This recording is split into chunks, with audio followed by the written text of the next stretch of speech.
Jérusalem, nous retrouvons notre correspondant Daniel Haïk ce matin. Et Daniel, les quotidiens ce matin sont pour la première fois depuis les élections plus précis et insistent en manchette sur la victoire de la droite israélienne. Eh bien oui, la droite titre tout simplement israélien, tout simplement le Yediot Aharonot, avec pour illustrer cette manchette en rouge une photo de Binyamin Netanyahou, tout sourire, la victoire à droite, c'est ce que je voulais dire.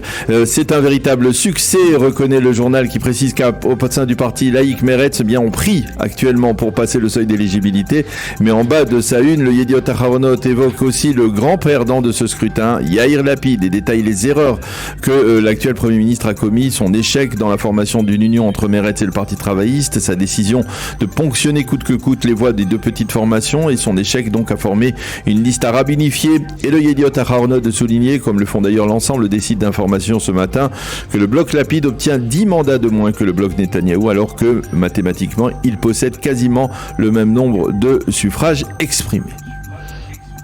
La manchette du Israël Hayom de ce surlendemain d'élection est-elle plus décontractée mais tout aussi tranchante Et oui, on court vers un gouvernement, titre le Israël Hayom, en montrant Binyamin Netanyahou en tenue sportive hier au parc Saker, le poumon vert de Jérusalem, au centre de la capitale. Un Netanyahou entouré d'agents de la sécurité rapprochés comme s'il était déjà de facto redevenu Premier ministre. Le journal affirme que la coalition Netanyahou, Smotrich et orthodoxe obtiendrait une majorité de 65 députés et que les tractations en vue de la formation du prochain gouvernement aurait d'ores et déjà débuté. Le Bezalel Smotrich propose de se livrer à des pourparlers marathon de 3 jours afin de se rendre la semaine prochaine chez le président de l'État Yitzhak Herzog, avec d'ores et déjà à ce moment-là une coalition prête à gouverner. Au Likoud, la distribution des portefeuilles pourrait aussi avoir déjà commencé. Et puis Daniel, vous avez également consulté d'autres manchettes dans les sites d'information israéliens. Oui, comme c'est souvent le cas, la manchette du Haaretz a une nette connotation diplomatique tournée vers l'étranger, puisque le quotidien d'extrême gauche cite le porte-parole du département d'État américain, Ned Price, qui a émis l'espoir que le nouveau gouvernement Netanyahou respectera les valeurs démocratiques. Selon le Haaretz, des responsables au sein de l'administration Biden ont l'intention de ne pas coopérer avec les ministères israéliens qui seraient dirigés par des membres de forces juives, en l'occurrence le parti d'Itamar Ben-Gvir. Quant au Maariv, il titre en page d'ouverture « Victoire de Netanyahou » alors que les deux blocs ont quasiment le même nombre de voix. Et une question, est-ce que le décompte des doubles enveloppes, au total près de 500 000 suffrages, peut modifier encore la donne et permettre par exemple au parti Meretz de se hisser au-dessus du seuil d'éligibilité?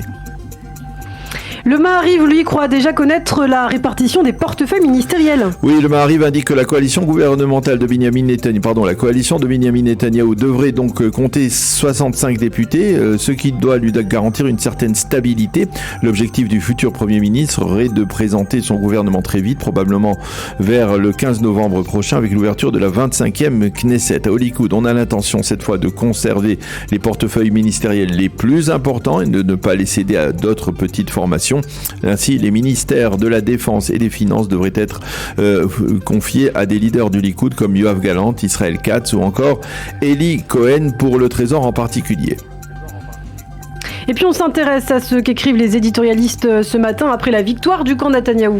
Dans le Yediot Aharonot, Tzachi Hanegbi, l'ancien député Likoud, affirme que Netanyahou a voulu revenir à la présidence du Conseil non pas pour annuler son procès comme le prétendent ses adversaires, mais pour compléter son devoir face à la menace du nucléaire iranien.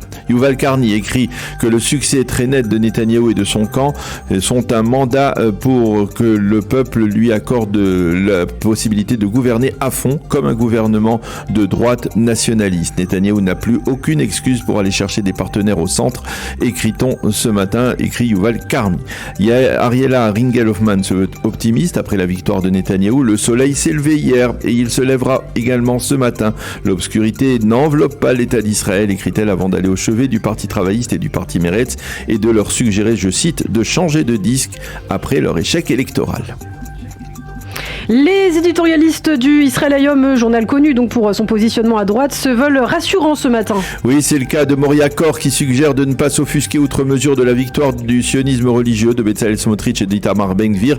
Pas d'inquiétude, affirme-t-elle, les forces de l'obscurantisme ne sont pas en route en Israël pour le meilleur et pour le pire, lui écrit Yoav Limor, le correspondant sécuritaire du Israël Hayom. Cette fois, Netanyahou sera responsable de sa coalition gouvernementale, cette fois-ci aussi, le Likoud ne sera pas le parti au centre de la coalition, mais bien l'élément le plus à gauche. Ariel Kahana abonde lui aussi dans ce sens. Netanyahou n'aura pas d'excuse cette fois-ci pour mener une autre politique que celle de la droite nationaliste. Yoav Limor considère également que Ben Gvir ne sera pas le patron de la coalition, mais que c'est Binyamin Netanyahou qui le sera. Mati Tourfel, lui, se penche sur l'échec de Lapid et écrit que le Premier ministre actuel a commis toutes les erreurs possibles sur la voie de ces élections. Il a vu Netanyahou consolider son bloc alors que lui, il a laissé s'effriter. Lapid a mis de côté Benny Gantz. Il a échoué dans sa volonté d'unir Meretz et les travaillistes. Et enfin, il a échoué dans la préservation de l'unité au sein du secteur arabe israélien. Et puis enfin, pour terminer, les éditorialistes du Haaretz, eux, sont visiblement catastrophés par la victoire de la droite. Et oui, l'éditorialiste du Haaretz reconnaît la défaite du camp de centre-gauche, mais suggère à ses membres de ne pas sombrer dans le désespoir.